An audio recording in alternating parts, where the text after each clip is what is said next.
Mais ce n'est pas mon père, je le répète, je l'ai déjà dit, ce n'est pas mon père. Il a ses deux filles à côté de lui, Caroline et Léonore. Et en fait, on s'est rencontrés justement sur les réseaux sociaux grâce à notre nom de famille. Donc les réseaux sociaux, ça fait aussi de très belles rencontres en vrai. Et depuis, Jean-Claude soutient le réseau, voulait faire découvrir le réseau aussi à ses filles et m'a offert le livre de Maud Ankawa. Merci Maud, je t'accueille sur scène, tu peux nous rejoindre. Merci Jean-Claude. Et merci à vous d'être là parce que on a tous 24 heures par jour et on dispose de ces 24 heures par jour tous les jours. On sait quand ça commence, on ne sait jamais quand ça s'arrête. Et de venir ici, c'est s'offrir un temps pour vous, un temps avec cette association, un temps avec les intervenants. Et c'est un énorme cadeau. Un énorme cadeau pour soi, pour les autres. Donc merci d'être là et merci de prendre ce temps parce que vous auriez tout le loisir de prendre une autre de ces 24 heures, d'en faire autre chose, de faire autre chose à chaque instant. Et vous avez décidé, puisque vous êtes là, et moi je rencontre cette association et je rencontre les personnes qui portent ces projets, qui me tiennent à cœur, vous êtes là parce que vous avez envie de changer quelque chose. Vous avez envie de changer quelque chose dans votre vie, vous avez envie de changer quelque chose et de faire la différence pour les autres. Donc c'est un énorme cadeau pour moi à chaque fois que de pouvoir passer ces quelques secondes avec vous. Hein, la vie, c'est une addition de secondes qui font qu'on vit toute cette vie. Mais ces secondes-là, vous ne les récupérerez jamais. Donc vous avez fait le choix d'être là aujourd'hui, et cette journée-là, vous ne la récupérerez jamais. Jamais. Donc, comme chaque seconde de votre vie, c'est très important de choisir ce qui a du sens pour vous. Alors, tu viens de le dire, j'ai effectivement eu toute une carrière avant dans la finance. Ça m'a beaucoup plu. Bizarrement, ça m'a beaucoup plu. Ça m'a beaucoup plu parce que le monde de l'entreprise, c'est avant tout, non pas des produits, mais des relations humaines. Et quand on comprend que quand on est dans une entreprise, on peut progresser soi-même, on peut offrir le meilleur de soi-même, alors le produit est vraiment secondaire. Alors vous allez me dire, oui, mais pourquoi tu as changé de carrière ? J'ai pas vraiment changé de carrière parce que c'est toujours la même histoire. Quoi qu'on vende, quoi qu'on fasse, le vrai sujet c'est d'être au bon endroit avec ce qui a du sens pour nous. Donc j'ai effectivement monté une agence de publicité, puis après j'ai vendu, puis j'ai monté des startups, et puis j'ai travaillé pour des investisseurs pour faire de ces entreprises des numéros 1 français. Je suis française, donc les 90, etc., je peux avoir du mal, hein, vous comprendrez, vous ferez la traduction. J'essaye, mais voilà. Et en fait, voilà, d'en faire des numéros 1 français, européens et mondiaux, et non pas pour ce flux d'argent, parce que le flux d'argent, il vient toujours avec. Quoi que soit votre projet, ne coupez jamais ce flux-là, parce qu'on est tout nu et on mourra tout nu. Donc le vrai sujet, c'est qu'est-ce qu'on va faire du sens de notre vie. Qu'est-ce qu'on va faire ? Qu'est-ce qui fait que le matin, je me lève et je suis heureuse de me lever pour partager quelque chose ? Donc j'ai arrêté, même si je reste en partage avec mes expériences pour les nouveaux entrepreneurs, c'est fondamental pour moi. Pourquoi ? Parce qu'encore une fois, quelqu'un qui crée quelque chose, ça demande beaucoup de courage de créer. Vous le savez, vous êtes des entrepreneuses, ça demande beaucoup de courage, parce que c'est beaucoup plus confortable d'être salarié, d'avoir un salaire qui tombe chaque mois, plutôt que de se poser 1000 questions, de faire un tas de choses, un tas de nouvelles choses qui nous font peur, qui nous amènent des critiques, Tout ça est très compliqué. Et pourtant, c'est ce qui donne du sens dans ce que vous allez faire.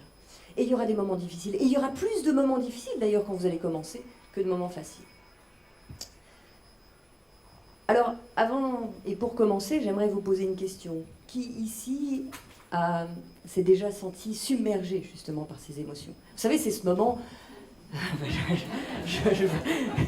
je vois que c'est ce moment, par exemple, de colère. Vous êtes chez vous tranquillement, il pleut des cordes dehors, bon, soyez créative, hein, parce que je sais qu'ici il pleut pas souvent, mais il pleut des cordes, et puis chez vous, vous êtes tranquille, c'est cocooning, c'est bon, c'est chaud. Et là, vous vous mettez à marcher tranquillement chez vous, en toute confiance, et vous cognez le petit orteil contre le meuble du salon, et là, vous vous mettez à hurler de colère. Mais qu'est-ce qu'il fout là, ce meuble ? Qu'est-ce que tu fous là ? Comme si les meubles, d'ailleurs, étaient habilités à nous répondre. Et que justement, parce qu'ils ne nous répondent pas, on va chercher le coupable ailleurs. Mais quel crétin a pu mettre ce meuble ici ? Bon, sachant que tu es quand même célibataire depuis 5 ans, que personne n'est venu pour ton déménagement, tu sais très bien que le crétin, c'est toi. Alors vous avez la colère, mais vous avez la peur aussi. Vous savez, c'est ce moment où justement vous vous lancez dans un projet, vous êtes à fond, vous sentez que ça vibre au plus profond de vous. Et puis là, il y a toutes les peurs qui déboulent. En 4 secondes. Non, mais je suis pas capable, et puis j'ai pas assez de diplôme, et de toute façon j'ai des crédits, puis les enfants, puis mon mari acceptera jamais, etc. Vous avez toutes ces peurs qui vous prennent en quelques secondes, et toute cette vibration que vous sentiez en vous, c'était le projet de votre vie, s'écroule en quelques secondes. Vous avez la peur, vous avez aussi la tristesse. La tristesse, c'est ce moment sublime, vous êtes en train de regarder un film qui vous bouleverse, vous êtes même tombé amoureuse des 2 protagonistes, l'homme et la femme, tellement c'est beau, c'est exactement ce que vous voulez vivre, et là vous pleurez comme une madeleine, et là t'as ton copain à côté qui dit « Non, tu pleures pour ça. Tu pleures pour ça. » Elle pleure pour ça. Pas du tout. Juste une petite poussière dans l'œil, juste mes allergies peut-être. Vous voyez, ce genre de tristesse où, quelque part, c'est au-delà de nous. Donc on est en famille et je vois que vous êtes très authentique. Qui a vraiment déjà ressenti pour de vrai toutes ces émotions? Levez la main. Eh ben voilà. Les émotions arrivent, nous submergent et on ne sait pas quoi faire avec. Et la question qu'on se pose, c'est pourquoi les émotions existent? Surtout dans ces projets où on a plein de choses à faire, on a plein d'idées, on a plein d'envies. Et voilà, qu'est-ce qu'on fait avec tout ça? Qu'est-ce qu'on fait avec ces émotions? C'est vrai en entreprise, tout le temps. 1000 fois par jour, on ressent ces micro-émotions et on ne sait pas quoi faire avec. La vraie question qu'il y a derrière, c'est pas pourquoi elles existent, c'est quoi qu'il arrive, on ne pourra pas les changer. C'est comment faire et pourquoi, surtout, on les fuit à ce moment-là. Pourquoi on a besoin de les fuir à ce point-là? À la fin de ce moment passé ensemble, j'aimerais que vous repartiez avec une véritable boussole. Un outil qui va vous permettre de vous reconnecter à vous, de reconnecter avec ces émotions et d'écouter le message de ces émotions, pour pouvoir vivre la vie qui vous inspire, pouvoir prendre la bonne direction. Et la bonne direction, c'est celle qui a du sens pour vous. Parce qu'il n'existe pas aucune bonne direction que celle qui a du sens. Il y a 1000 définitions de la bonne direction, 1000 définitions du bonheur, 1000 définitions de ce qu'on est. Mais la seule qui compte, c'est celle qui a du sens pour vous, celle qui correspond à vos valeurs, celle qui résonne vraiment en vous. Alors avant de vous parler de ce processus, j'aimerais qu'on fasse une petite expérience ensemble. Voilà, on est bien, on est en petit comité, on est juste entre nous, on va pouvoir se lâcher aujourd'hui. Alors vous allez vous installer confortablement, lâchez tous vos papiers, mettez tout par terre, les téléphones, restez avec vous, oubliez vos notes. De toute façon, vous allez tout retenir parce que c'est en vous. Voilà, on va faire une petite expérience qui... Je vais vous demander de fermer les yeux. Voilà, fermez tranquillement les yeux. Et rappelez-vous un moment qui vous a mis en joie. Un moment, ça peut être un moment de votre enfance, ça peut être un moment plus récent. Un moment qui vous a mis en joie. Ça peut être un fou rire avec un ami, une amie, ça peut être un déjeuner, un partage, ça peut être un livre qui vous a fait résonner, ça peut être aussi un film, peu importe. Rappelez-vous ce moment qui vous a mis en joie. Prenez le temps de vous remémorer ça.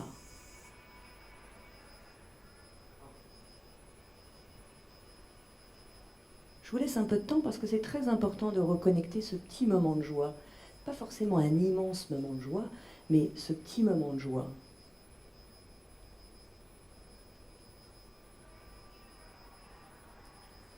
Voilà.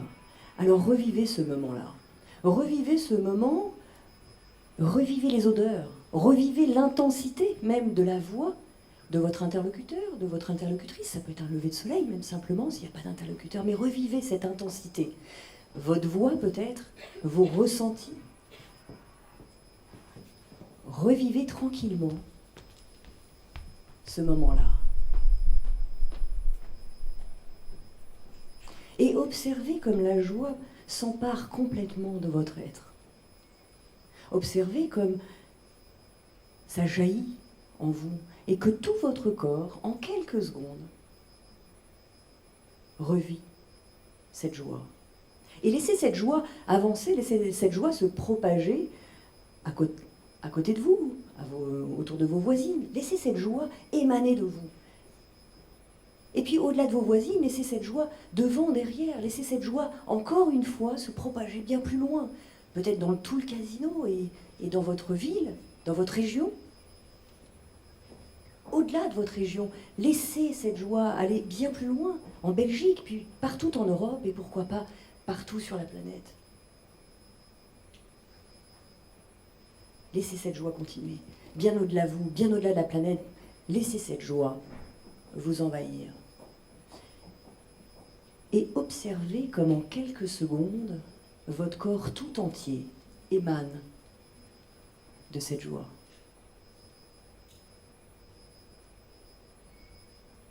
Vous pouvez ouvrir les yeux. Oh là, il y en a qui sont partis loin là. Les Bahamas pour vous? Paris, c'est bien aussi. Observez comme en quelques secondes, on peut se laisser aller dans ce qui a du sens. Cette joie, c'est cet alignement qui compte pour nous, c'est l'élan de vie, c'est l'élan qui nous amène à qui l'on est. Alors vous pourriez me remercier parce qu'on aurait pu faire la même expérience avec un bon moment de dépression. Ça marche tout aussi bien, c'est beaucoup moins sympathique, mais ça marche tout aussi bien. Vous voulez essayer? Non, on n'est pas là pour ça, on n'est pas là pour ça.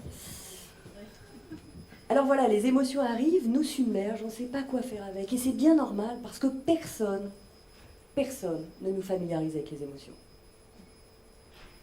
Qui ici a déjà fait cours d'émotions après cours de mathématiques? Eh ben voilà, personne. Et pourtant, Dieu sait si on aurait bien besoin d'un cours d'émotions après un cours de mathématiques. Mais ça, c'est un autre sujet. Donc non seulement on vous demande, on ne vous familiarise pas avec les émotions, mais en plus, bien souvent, on vous demande de les éteindre. Oui, dès le plus jeune âge, mais non, pleure pas pour ça, t'as ton cousin qui vient de te péter ton plus beau jouet, et toi on t'explique qu'il ne faut pas te mettre en colère. Non, mais non, les émotions arrivent, elles s'emparent de nous, et c'est normal. Et c'est vrai en entreprise, vous le voyez tout le temps, t'as le collègue qui est toujours en retard, toi t'as commencé ta réunion, mais lui il est toujours en retard, à croire qu'il le fait exprès. On vit ces micro émotions tout le temps. C'est un tel qui m'a pas dit bonjour, un tel qui m'a pas invité à la réunion, et toutes ces peurs qui arrivent, tous ces moments de micro-tristesse, tiens, tu viens de casser ta mug là, dans lequel tu prends ton thé tous les matins, que tu aimais, mais ces micro émotions qui viennent sans cesse, tout au long de la journée, et nous, on nous apprend à les éteindre, à ne pas les vivre, surtout pas ressentir, surtout pas exprimer, surtout pas agir avec nos émotions. Mais on a tout à fait le droit. Et non seulement on a le droit, mais en plus elles sont saines. Elles sont profondément saines. Sans vivre avec ça, c'est passer complètement à côté de qui l'on est. De qui l'on est, et la Terre entière, on parlait de 7 milliards de personnes, 7 milliards de personnes ont ces émotions-là. C'est-à-dire que nier ça, c'est vous, niez vous, et c'est fondamental dans tout ce qu'on a à réaliser, dans les choix que vous avez faits, d'arrêter de vous endormir.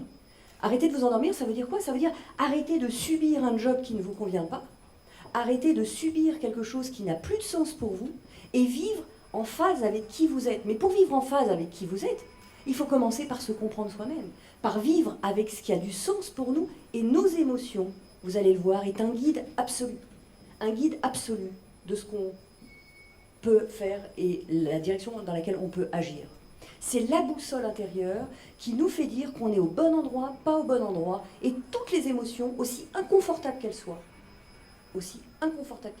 toutes nos émotions sont une alerte. On va le voir ensuite. C'est souvent qu'on vient me voir pour me dire « Dis-moi, tu voudrais pas nous faire un stage sur les émotions, comment maîtriser nos émotions ou, voilà, quelque chose qui pourrait nous apprendre à complètement maîtriser. » Mais ma réponse est toujours la même. C'est non, et non pas parce que j'ai pas le temps ou que j'ai pas envie, c'est parce que ma conviction, c'est qu'il est impossible de maîtriser nos émotions. Impossible. À travers les différents voyages que j'ai pu faire, j'ai passé des années à rencontrer des peuples différents, des civilisations différentes, des religions différentes. J'accompagne depuis 25 ans des hommes et des femmes, justement, pour les aider à grandir, et je crois qu'on grandit tous ensemble, chaque jour, on avance d'1 millimètre chaque jour. Et à chaque fois, je me suis rendu compte que chacun avait sa façon de gérer les émotions. À travers tous ces voyages, à travers toutes ces civilisations différentes, ces religions différentes, ces philosophies de vie différentes, chacun avait sa façon de gérer ses émotions, mais il n'y en avait qu'une seule d'efficace, une seule. Écouter le message de son émotion et poser l'action qui va avec. Je répète parce que c'est vraiment très important. Écouter le message de son émotion et poser l'action qui va avec. Alors écouter son émotion, on sait à peu près tous dire que tiens, hier j'ai eu peur, ou tiens, hier j'ai été triste, ou tiens, hier j'étais en joie, ou tiens, hier j'étais en colère. Voilà, on sait dire à peu près que on a on a ressenti cette émotion. Ça, on sait dire à peu près. Mais qui pose l'action qui va avec? Non, on reste avec ça, on se pourrit par cette émotion, et puis hop, on ne sait pas quoi en faire. Mais déjà de la reconnaître, c'est déjà un énorme pas. Donc, écouter le message de son émotion et poser l'action qui va avec, c'est fondamental. Alors, parenthèse quand même, hein, parce qu'à ma dernière conférence, il y en a un au premier rang qui, galvanisé par mes messages, s'est mis à se jeter sur sa voisine d'à côté, lui exprimer toutes ses émotions. Non, il ne la connaissait pas, restez tranquille. Moi, j'ai quand même des clés à vous donner, attendez au moins la fin de la conférence. Mais voyez comme, quoi qu'il arrive, se respecter soi, profondément, et agir dans la direction qui a du sens pour nous. Vous allez voir que petit à petit, c'est se reconnecter à soi tel qu'on est nous. Tel qu'on est nous. Et peu importe que l'autre en face ne sache pas quoi faire avec votre émotion, le vrai sujet, c'est pas l'autre en face, c'est vous. Parce qu'il y a 7 milliards de personnes qui ne savent pas connecter leurs émotions. Ou en tout cas qui les connectent, mais qui tentent de les étouffer parce qu'on leur a appris simplement à étouffer ça. Alors avant de vous raconter ce processus, j'aimerais vous ramener en septembre 2017. C'est la sortie de mon premier livre, Kilomètre Zéro, que j'avais écrit tout au début pour mes amis. Alors, je m'étais dit, après avoir vendu ma dernière société à Dassault, j'étais dans le monde des nouvelles technologies, donc avec beaucoup d'innovation. Et d'ailleurs, on expliquait, quand à chaque fois je prenais une société, on m'expliquait, oui, mais c'est des ingénieurs, mais tu sais, on n'a pas d'énorme budget, on peut mettre 50 millions sur la table, on ne peut pas faire plus, et tu comprends, il faut vraiment trouver l'innovation qui va bien tout de suite. Il ne faut pas faire d'erreur. Bah, j'ai dit, bah oui, mais enfin, si on a des ingénieurs et qui ne peuvent pas faire d'erreur, je ne vois pas ce qu'on va inventer. Parce que justement, l'innovation, c'est faire un maximum d'erreurs pour trouver, encore une fois, le vrai sujet et la vraie innovation. Si à chaque fois que vous vous lancez dans une innovation, vous n'avez pas le droit de tomber, vous n'avez pas le droit à l'erreur, il ne se passera rien. Et donc là, j'avais écrit ce livre à la fin de cette vente. J'étais partie réellement dans l'Himalaya avec un guide et des Sherpas, comme le disait tout à l'heure Florence.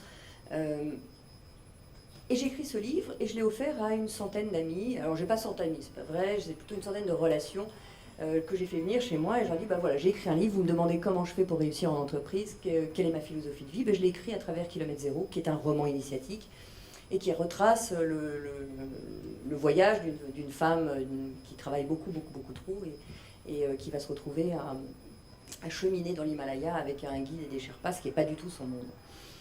Et je l'ai écrit pour mes amis, et puis au bout d'une semaine, 15 jours, ils ont commencé à m'appeler en me disant « Mais attends, on veut absolument l'offrir, où est-ce qu'on peut se le procurer ?» Je dis ben, « Non, voilà, les 100 copies, je vous les ai données, donc j'en ai pas d'autres, passez-le, c'est vraiment un cadeau que je vous ai fait, mais j'en ai pas d'autres, mais moi j'en ai plus. » Et là, ils m'ont forcé à en tirer 500.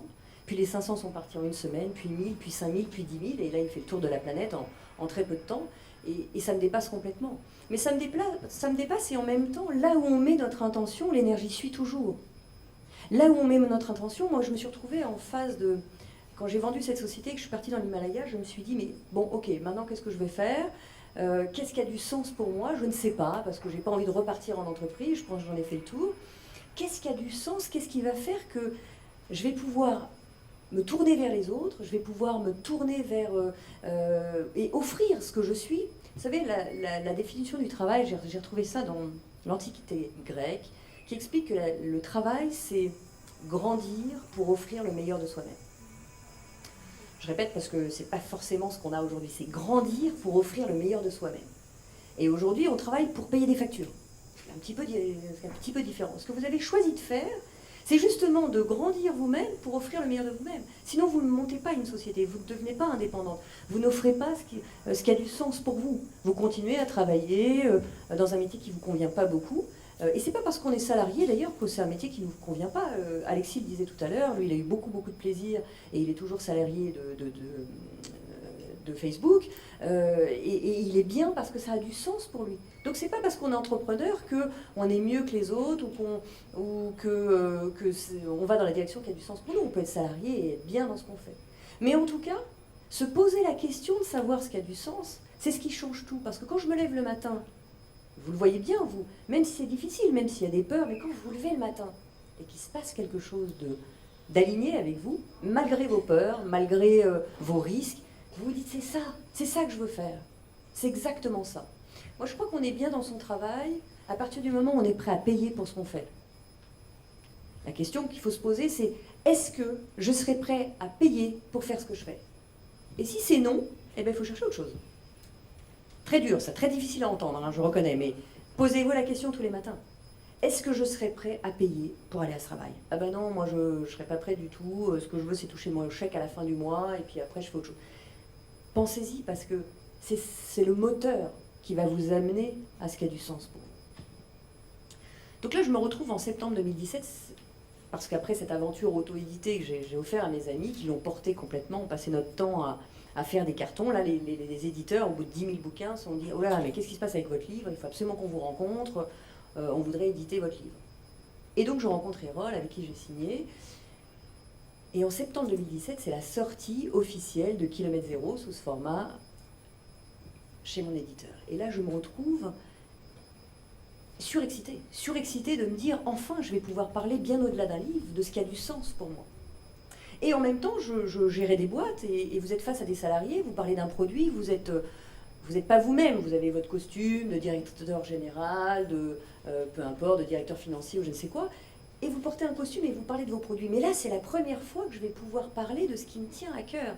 Sauf que je ne m'étais pas rendu compte que parler de ce qui se tient à cœur, c'est être à nu devant les autres. Être à nu tel qu'on est, avec nos forces et nos faiblesses. Et là, je me retrouve, et mon éditeur qui m'appelle, qui me dit, bon, alors voilà, c'est la présentation de Kilomètre Zéro, il y a les journalistes, on a aménagé toute la salle de chez Erol pour que tu viennes présenter le livre, c'est le lancement officiel, on est en septembre 2017. Et puis là, j'arrive dans cette salle, les caméras, les lumières, les machins, on m'installe sur un tabouret haut, on pose le micro, et caméra pleine face, j'avais jamais fait, tu vois, parler devant des centaines de salariés, ça c'était mon quotidien, mais parler à des salariés d'un produit, c'est très différent. Il lance le moteur en disant bon, bah, c'est bon, c'est à toi. Et là, je me retrouve complètement terrorisée, tétanisée, ces caméras pleine face. J'avais 10 pauvres phrases à dire pour présenter mon livre que j'avais écrit. Et j'étais incapable de sortir un seul mot. Incapable de sortir un seul mot. Vous imaginez la honte, d'ailleurs, ils sont tous là, toute l'équipe marketing, et puis là, moi, je me retrouve voilà, face à cette grosse caméra, je dis, mais on ne peut pas mettre la caméra de côté, maintenant on filme, bon, ok, on va la laisser devant. Et en même temps, j'ai fait un essai, 2 essais, 3 essais, il ne se passait rien. D'ailleurs, jusqu'au moment où le caméraman a dit, bon, bah, on va opter pour un prompteur. J'avais 10 phrases à dire. Et je suis repartie avec ça. Je suis repartie avec cette honte de me dire, mais tout mon rêve est en train de s'écrouler. Tout mon rêve est en train de s'écrouler parce que bien au-delà d'un livre, moi ce que je voulais c'est partager des choses qui m'étaient chères, des choses qui avaient du sens pour moi. Et je voyais bien que déjà devant 10 personnes, j'en étais incapable, et même devant une caméra. Et là je me suis dit, il va falloir que je comprenne ce qui se passe. J'ai même été voir un neurologue pour comprendre pourquoi j'avais peur comme ça. Et puis je me suis rendu compte que finalement c'était pas si grave, mais en même temps, c'était impossible pour moi d'aller plus loin. Mais ces peurs, c'était quoi? C'est la peur d'être critiqué, la peur d'être jugé, la peur qu'on me fasse des remarques, la peur que... 1000 peurs qui se sont accumulées et qui m'empêchaient de sortir un mot au point que ces phrases que j'avais écrites, ces 10 phrases que j'avais écrites pour présenter le livre, eh ben, c'était le brouillard absolu, tu vois. Au moment où on lançait le truc, c'est brouillard absolu.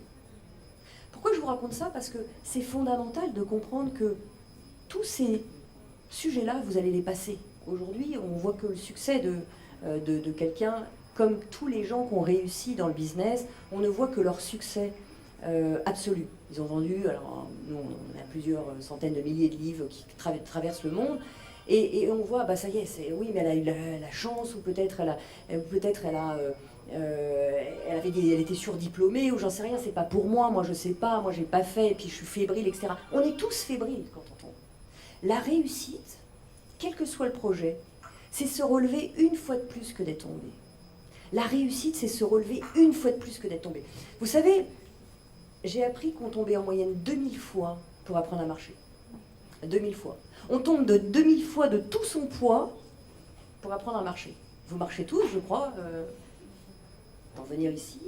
Vous êtes tombé tout petit, dès votre plus jeune âge, le moment où vous êtes le plus fébrile possible, vous êtes tombé de tout votre poids, en moyenne 2000 fois. Et pourtant, à chaque fois, vous vous releviez. Et c'est pour ça que vous marchez. Parce que si vous étiez tombé 3 fois et que vous n'étiez jamais relevé, vous ne marcheriez pas aujourd'hui. Alors pourquoi vous êtes relevé? Parce qu'en face de vous, on avait des gens, vos parents, peut-être vos frères et sœurs, votre famille, qui étaient là, mais vas-y, tu vas y arriver, tu vas... Non, toi, tu t'es vautré de tout ton poids, et là, en face, on te dit, mais vas-y, tu vas y arriver, et on te tend la main même pour essayer. Et vous, quand vous vous lancez dans un projet, c'est, ouais, laisse tomber, tu vas te vautrer, non mais franchement, tu ferais bien de rester là où tu es, c'est beaucoup plus facile. Voilà ce que vous entendez. Vous n'entendez pas ce, vas-y, tu vas y réussir, vas-y, tu vas y arriver. Et puis c'est pas grave que tu tombes, parce que tu vas te relever, mais nous on va être là en plus pour t'aider. Alors je vous le dis tout de suite, n'attendez plus jamais ça quand vous vous lancez quelque part. N'attendez plus jamais ça. Ayez confiance en ce qui a du sens pour vous, parce que ce qui vibre pour vous, il n'y a que vous qui pouvez l'entendre. Pourquoi on aide un enfant à se relever? Parce que dans la nature, on sait se dire que, a priori, il n'a pas de handicap, il est normalement constitué, donc quoi qu'il arrive, si c'est pas 9 mois, c'est peut-être à 1 an, si c'est pas 1 an, c'est 1 an et demi, mais quoi qu'il arrive, il va marcher. L'enfant va marcher. Et ils savent de façon sûre, à 100%, que vous allez marcher. Quand vous vous lancez dans un projet, soyez sûr à 100%, que ça va marcher. Si tant est que vous acceptez de vous relever une fois de plus que vous serez tombé. Et je vous dis aussi à 100% sûr, vous allez tomber. Parce que c'est impossible de se lancer dans quelque chose de nouveau sans tomber. C'est impossible. De la même façon que quand on apprend une langue, vous avez appris le français, le belge on dit? On dit le français ou le belge? J'ai eu peur d'être chauvine. Quoi qu'il arrive, quand on apprend une langue, que ce soit le français ou autre chose d'ailleurs, on se trompe. Moi, tous les jours, je fais des fautes. Mais est-ce que ça doit m'empêcher de venir devant vous? Est-ce que ça doit m'empêcher d'écrire? Non, je fais des fautes et j'en fais tous les jours. Des fautes de syntaxe, des fautes de grammaire, des fautes d'orthographe, peu importe. Parce que le vrai sujet, c'est pas les fautes que vous allez corriger, c'est le message que vous allez faire passer. Donc, quoi qu'il arrive dans vos projets, bien sûr qu'il y a des moments difficiles, bien sûr qu'il y a des moments de doute, bien sûr qu'il y a des moments où vous ne savez pas vers quoi aller. Et bien sûr, vous allez entendre la critique, le laisse tomber, le fais autre chose, et puis tu sais, c'est saturé, etc. Bien sûr, vous allez entendre tout ça. Mais ça fait partie du processus de réussite. Et vous allez réussir parce que vous allez vous relever une fois de plus. Alors moi, ma barre maintenant, c'est 2000 fois. 2000 fois, c'est la moyenne. Je tombe 2000 fois, et si j'arrive aux 2000 fois, ben, on verra, peut-être que je laisserai tomber à ce moment-là, mais ma moyenne, c'est 2000 fois. Et pour vous donner un exemple, quand j'ai sorti Kilomètre Zéro en version auto-éditée, on était... à la longue, 5000 bouquins, ça fait beaucoup, puis 8000, puis 10 000, 10 000 livres. On passait notre temps, parce que mes copains m'avaient encouragé à écrire, à publier d'autres, à imprimer d'autres livres. Je leur dis, ok, vous êtes bien sympa, mais quand les palettes arrivent, moi j'ai des cartons toute la journée à faire pour envoyer aux 4 coins du monde. Donc ils étaient là avec moi tout le week-end. Ils m'avaient mis dans la mouise, on était tous dans la mouise. Et on faisait des cartons. Et puis à un moment, je me suis dit, je vais peut-être aller voir la Fnac. La Fnac, il y en a aussi à la Fnac ici en Belgique. C'est une grande entité qui vend plus facilement les livres. Et je me suis dit, bon, je vais trouver un partenariat avec eux. C'est pas possible, je ne peux pas continuer comme ça. Je vous la fais courte, mais j'ai reçu 33 refus à la Fnac. Donc je suis allée une première fois. Ils m'ont dit, ah ben non, vous n'avez pas d'éditeur, ça va être compliqué. Ben, j'ai pas d'éditeur, d'accord, mais il s'en vend... Ah oui, mais désolé, vous n'avez pas d'éditeur. 1 fois, 2 fois, 3 fois, 33 fois. Et puis au bout de la 33e fois, je suis allée voir le directeur général, je l'ai appelé, je lui ai dit, écoutez, on a un problème là, ça fait 33 fois, donc je sais ce que vous allez me dire, j'ai pas d'éditeur, j'ai pas machin, mais j'aimerais bien que vous le lisiez et puis vous me disiez. Alors il me reçoit, parce qu'il a vraiment ras-le-bol de tous les coups de fil que je passais, il me reçoit et il me dit, bah ok, bah, je lui dis voilà, alors vous me dites pas non, vous le lisez et puis vous me rappelez. Puis il me rappelle, puis il me dit... Bon, alors, j'ai pas lu votre livre, mais ma femme l'a lu. Et elle m'a dit que si je vous référençais pas, j'allais avoir un problème de divorce. Donc j'aimerais bien vous... Je vous la fais courte, c'est pas tout à fait, voilà, pas aussi fort que ça, mais il me le disait en plaisantant. Et il m'a dit, écoutez, moi ce que je vous propose, c'est de le faire passer à un comité de lecture à la Fnac, et puis on va voir comment ça réagit, et si ça réagit bien, effectivement. Et ils me l'ont référencé. Tout ça pour vous dire que je sais pas mieux faire que les autres.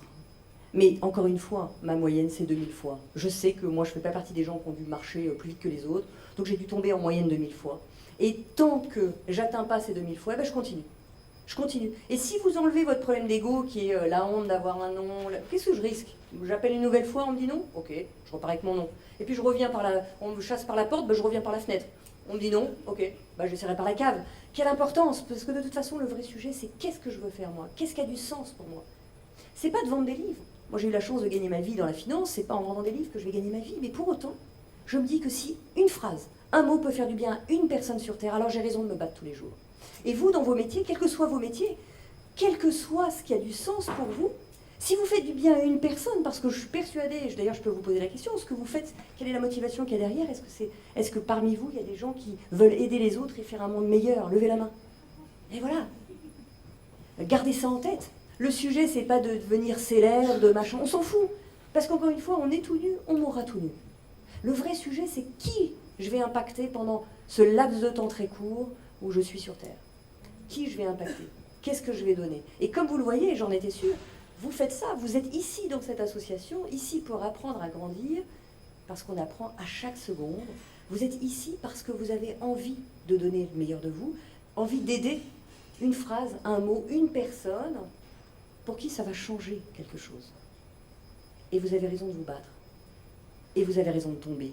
Acceptez simplement de tomber, acceptez de vous relever, acceptez de continuer de tout votre poids. Parce que, certes, il n'y aura plus que vos parents, ou peut-être que vous avez la chance, moi j'ai la chance d'être bien entourée par une personne extraordinaire qui m'a suivi 20 ans, 20 ans qui partage ma vie, et qui à chaque fois, effectivement, que je tombais, qui croyait tellement en moi que, quoi qu'il arrive, je savais que j'avais de l'aide. Alors entourez-vous des gens qui, bien sûr, ont peut-être des doutes, bien sûr, ne savent pas si vous allez réussir, mais peu importe, le vrai sujet, c'est j'essaye, et j'essaye au maximum. Parce que moi, ce que je me dis, c'est que sur mon lit de mort, et c'est très important de se projeter souvent sur son lit de mort, qu'est-ce qui va me rester? Est-ce que c'est le nom ou les 33 noms de... Non, ce qui va me rester, c'est le sourire d'une personne qui va me dire, ah là, vraiment, ça a changé quelque chose pour moi. Vraiment, grâce à cette phrase. Et encore une fois, c'est pas un livre qui change une vie, c'est pas un coaching qui change une vie, c'est pas... Mais quand même, ce petit déclic que vous avez fait à ce moment-là, ça a peut-être impulsé quelque chose. Donc moi, quand je l'ai offert à ses amis et que c'est parti complètement en vrille, ben je me suis dit, ben voilà, face à cette caméra où j'arrivais plus à rien, parce que je me suis dit, ben voilà, mon rêve s'écroule, j'ai commencé à comprendre mes peurs, et puis, je ne sais pas si ça vous fait ça, mais une fois qu'on pense être vraiment prêt, je m'étais vraiment préparée, j'avais vu des gens, des neurologues pour traverser mes peurs, etc. Ben une fois qu'on est vraiment préparé, je ne sais pas si ça vous fait ça, mais l'univers nous teste tout le temps. Et là, je me retrouve face à une Québécoise qui est extrêmement connue là-bas, c'est un peu l'équivalent de Frédéric Lopez là-bas, une animatrice télé, qui vient me voir en France, qui fait le déplacement exprès, et puis on était dans une brasserie de Paris, et puis elle se retrouve face à moi, elle fait « Oh, tu sais-tu, Maud, combien j'ai trouvé ton livre, mais écœurant !» Écœurant, j'ai pas compris tout de suite. Hein. Écœurant, là-bas, ça veut dire exceptionnel. Là, quand elle a vu ma tête, elle me dit « Non, mais attends, ce que je veux dire, c'est pas ça du tout. Oh là là, je vois ta tête. Non, écœurant, ça veut dire c'est vraiment extraordinaire. Et tu sais ce que je te propose, c'est de venir faire une scène de 2000 personnes au Palais des Congrès de Montréal. Il faut absolument que les Québécois te rencontrent. Waouh !» Alors moi, devant une caméra, j'étais complètement terrorisée. Et là, j'avais l'impression d'avoir travaillé sur moi. Elle me propose une salle de 2000 personnes. Et je lui dis « Waouh, merci Christine. J'accepte avec plaisir. » Enfin, ça, c'est ce que j'aurais aimé lui répondre. Je lui ai plutôt dit, écoute, ça va être un peu compliqué, je t'explique. Voilà ce qui est arrivé il y a pas très longtemps, devant une caméra, j'étais complètement bloquée, là j'ai peur que devant 2000 personnes, ça ne passe pas du tout. Et elle m'a dit, non mais attends, il faut vivre la vie que tu t'es imaginée. Elle a écrit un livre d'ailleurs à ce propos, elle s'appelle Christine Michaud, vous irez voir. Et elle me dit, elle me convient de venir. Bon, je vous la fais courte, j'accepte. C'est en rentrant chez moi que je me suis dit, oulala, peut-être pas gagné tout ça. Puis là, j'ai commencé à paniquer. Toutes les peurs qui arrivaient, toutes les peurs qui déboulaient. Et puis, je me suis dit, mais comment je vais faire? C'est dans 6 mois, là. Je me dis, comment je vais faire? Bon, après un coma de 15 jours, je me suis réveillée un peu abasourdie, et puis je me suis dit, il va falloir que je m'y mette. Et là, j'ai compris à ce moment-là qu'il y avait un enjeu, que c'était important pour moi de dépasser ça. J'ai même été prendre un coach pour m'expliquer comment parler en public, pour dépasser ces peurs. Et à une semaine à peu près de mon départ à Montréal, il me dit, tu sais ce que tu vas faire, Maud? juste pour rôder ta conférence. C'était quand même un seul en scène de 40 minutes devant 2000 personnes. Il me dit, mais tu sais, pour rôder ta conférence, tu vas faire venir tes amis chez toi, et puis tu vas leur faire l'expérience, tu vas leur faire la conférence, et puis comme ça, tu vas te mettre en confiance. Alors, super bonne idée, j'appelle mes 100 copains là, qui sont très contents de venir jouer le jeu. On boit un coup, on boit un deuxième coup, on boit un troisième coup, on boit un quatrième coup, tout le monde s'installe. Là, je commence par une expérience sensorielle sur le citron, ressentir les agrumes, etc. Je leur demande de lever la main. Là, il n'y en a pas un qui lève la main. Ils étaient tous complètement anesthésiés par l'alcool. Alors là, moi, ça me met complètement en panique. Je parle du début à la fin. Je confonds le milieu. Enfin, je raconte n'importe quoi. C'était quand même sur le thème de Kilomètre Zéro, de ce roman initiatique. Et puis... la catastrophe totale. Donc, je fais une semaine du départ. Bon, même si à la fin, il y en a quand même un qui m'a dit Maud, ta conférence sur les agrumes, c'était top. C'est là que je me suis dit que c'était pas gagné et que j'étais beaucoup plus en stress une semaine même avant de partir. Puis j'ai mon éditeur au Canada, chez Gallimard, qui me dit bon, alors ma petite Maud, je t'ai décoté une petite conférence dans une librairie de Montréal, magnifique librairie en plein cœur, c'est J-2 avant le grand événement, ça va te mettre en chauffe, ça va être parfait. Très bien, je me voilà arriver là-bas, je rentre dans cette magnifique librairie, 150 places qui m'attendent, une belle population, et puis tout est... Voilà, je me dis, c'est le moment là de tout lâcher, on est à J-2. Puis j'entre dans cette magnifique salle remplie de 7 personnes. 2 libraires, mon attaché de presse, mon éditeur, la personne avec qui je vis depuis 20 ans, et une plante verte. Alors c'est pas du tout le même effet, hein. Vous avez préparé un truc de 2000 personnes, et là vous vous retrouvez... Et vous savez ce qui est extraordinaire dans la vie, c'est que j'étais exactement au bon endroit pour vivre ce que j'avais à vivre. Parce que ces 7 personnes qui me connaissaient bien, qui ne connaissaient pas ma conférence, ont pu me challenger, ont pu me mettre face à ce qui allait se passer 2 jours après. Et j'ai pu m'entraîner, j'ai pu être exactement au bon endroit. Exactement au bon endroit de ce qui se jouait pour moi. On est toujours en train de se dire, ouais mais voilà, il m'arrive une tuile, il m'arrive un obstacle, il m'arrive ci, et puis pourtant j'ai donné le meilleur de moi, et puis j'ai pas de clients, et puis ceci, puis cela. Jusqu'au moment où on se rend compte qu'on est exactement au bon endroit pour vivre ce qu'on a à vivre, et se renforcer pour devenir plus grand, pour le jour justement, pour le jour où vous allez vivre quelque chose qui est en phase avec vous, qui a du sens pour vous. Vous êtes préparé. L'univers, à chaque fois qu'on passe une commande, l'univers nous sert exactement ce dont on a besoin. Même si sur le moment, on se demande vraiment pourquoi on l'a vécu. Je ne sais pas si ça vous est déjà arrivé, mais je crois que ça nous est toutes arrivé, depuis qu'on est toute petite jusqu'à aujourd'hui, de vous séparer de quelqu'un. Parce que quelqu'un a déjà subi une séparation sentimentale. Voilà. Et sur l'instant, surtout si c'est lui qui est parti, sur l'instant, on se dit, mais on vit le pire des moments. Le pire des moments, je vois pas ce qui peut m'arriver de pire, c'est la catastrophe. Et aujourd'hui, si je vous posais la question de celles qui ont refait leur vie, est-ce que vous étiez mieux avant, en restant avec cette personne, ou aujourd'hui? Qu'est-ce que vous en pensez? Dans celles qui ont levé la main, qui se sent mieux aujourd'hui? Et voilà. Le vrai sujet, c'est que sur l'instant, on vit l'enfer. Et c'est vrai dans le business. Sur l'instant, moi, quand je me retrouve face à cette salle de 7 personnes, j'étais inconnue là-bas au Québec à ce moment-là, et d'un coup, c'est ce qui m'a préparée à pouvoir faire des scènes de 2000, de 3000, de 4000, de 5000 personnes. Je fais le Zénith de Paris dimanche. Le vrai sujet, c'est qu'est-ce qu'on va faire de ça? Parce que ça nous a inspiré à. Ça nous a inspiré et ça nous a préparé à faire ça. Mais sur l'instant, c'est hyper inconfortable. Il y a toutes les peurs, il y a toute la tristesse, il y a même la colère, tout se mêle. Et le jour J est arrivé, et je me suis retrouvée devant cette salle de 2000 personnes. Je ne vous dis pas que j'ai pas eu peur, j'ai toujours le trac d'ailleurs, c'est toujours assez inconfortable pour moi de parler en public. Mais le vrai sujet, c'est pas que ce soit confortable ou inconfortable. Il y a toujours une contraction qui se met en phase avec nous. Il y a toujours une contraction qui est, parce qu'à chaque fois qu'on a peur, c'est qu'il se joue quelque chose d'important pour nous. C'est ce qu'il se joue de quelque chose d'important. Et peu importe qu'on ait le trac ou pas, moi je suis une traqueuse, quoi qu'il arrive, que je sois devant vous, devant 2000 ou devant 5000 personnes, j'aurai toujours le trac. Parce que quoi qu'il arrive, il y a cette zone d'inconfort, cette sortie de zone qui nous amène à grandir un peu plus à chaque fois. Et on ne sait pas ce qui va se passer, peu importe. Le vrai sujet, c'est de donner le meilleur de soi-même. Et le jour est arrivé, et bien sûr que j'ai failli même ne pas y aller, ne même pas monter sur scène. Mais la réalité, c'est que quand je me suis rendu compte que la joie que j'ai ressentie d'être qui j'étais, avec mes forces, avec mes faiblesses, avec ma langue qui fourche, avec mon trac, avec mes tremblements, etc., j'étais acceptée telle que j'étais, sans costume. Vous savez, on est tous la fille de, puis la mère de, puis la salariée de, la dirigeante de, enfin, on a un tas de costumes, et on ne sait plus vraiment qui on est. On ne sait plus vraiment qui on est parce on s'est perdu à travers ces costumes. Moi, j'aime demander aux gens, non pas ce qu'ils font, mais qui ils sont.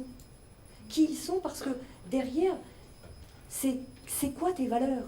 Je me fous de savoir que tu es directeur truc ou que tu es au chômage. Ça ne change rien pour moi. Le vrai sujet, c'est quoi tes valeurs? Quelles sont les valeurs qui t'animent tous les matins? La joie de ressentir qu'on est accepté pour ce que l'on est, avec nos forces et nos faiblesses, avec notre vulnérabilité, avec aussi tout ce qui nous a construit, c'est ça qui nous, tous les matins, nous permet d'être debout et nous permet d'être soi-même.